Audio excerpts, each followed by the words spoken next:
தினமும் 5 ஆரோக்கிய குறிப்புகள். வாயு காரணமா சில பேருக்கு இடுப்பு வலி ஏற்படும். அவங்க என்ன பண்ணலாம் அப்படின்னா, வெள்ளைப்பூடு, மிளகு, சிறிதளவு கடுகு இதை அரைச்சு காலை வேளையில சாப்பிடலாம்.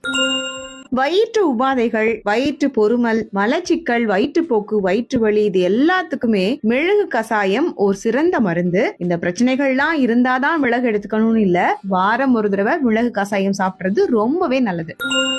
லவங்கப்பட்டை, மிளகு, சுக்கு, திப்பிலி, துளசி, கருப்பட்டி இதெல்லாத்தையும் தண்ணீர்ல சேர்த்து கஷாயம் மாதிரி செஞ்சு 2 வேளையும் குடிச்சிட்டு வந்தீங்க அப்படின்னா சுவாச கோளாறுகள் குணமாகும். இதை எல்லாருமே தினம் ஒரு தடவை எடுக்கிறது ரொம்பவே நல்லது. தாய்ப்பால் பெருக பாதாம் பருப்பு 5 to 10, கசகசா 1/2 டீஸ்பூன் இந்த 2ஐயும் சேர்த்து பசும்பால்ல கலந்து காய்ச்சி தாய்மார்களுக்கு கொடுக்கலாம். வெந்தயம் உடல்ல ஏற்படக்கூடிய வீக்கத்தை தடுக்கும். சருமத்தில் ஏற்படக்கூடிய புண் காயங்களுக்கெல்லாம் ஒரு சிறந்த மருந்து. வெந்தயம்